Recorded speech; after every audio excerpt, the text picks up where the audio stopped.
white male. On the 3rd of July 2003, a 35-year-old Englishman called Doug Bruce walked into a police station in Coney Island, New York, and told the police that he did not know his own name. He had woken up a few minutes earlier on a subway train with bumps on his skull and a headache, and had no idea where he was going, where he had been, or who he was.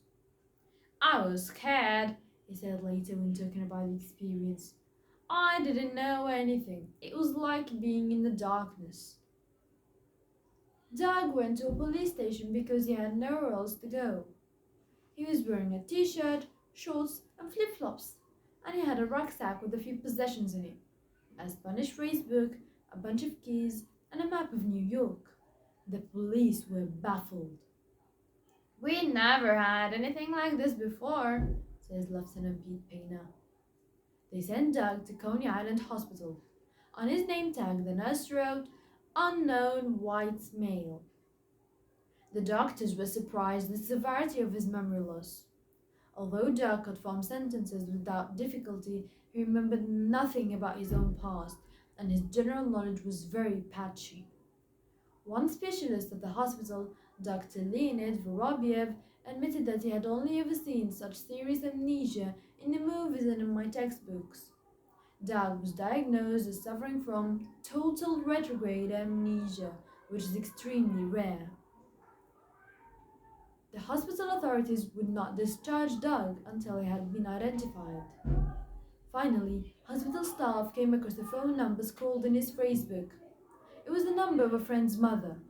Doug phoned, and when his friend Nadine spoke to him, she recognized his voice at once. "Is that you, Doug?"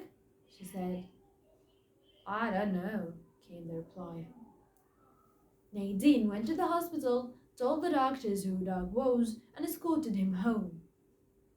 Home turned out to be a stunning apartment in downtown Manhattan, which he shared with 2 dogs and 3 parrots. Doug discovered that he had previously lived in Paris, where he had made a lot of money working in the stock exchange. Apparently, he had got tired of the business world, and so he had resigned and gone to New York to enroll in a 4-year course in photography. Now that Doug had discovered his identity, he had to cope with other challenges. He was worried about meeting his family and friends.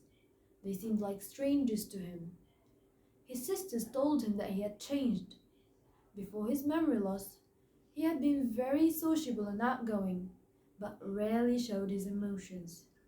Now he has become much more relaxed and isn't scared of showing his feelings.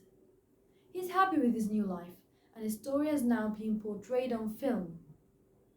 An old friend of his, director Rupert Murray, had made a documentary about Doug's extraordinary exchange experiences called Unknown White Male.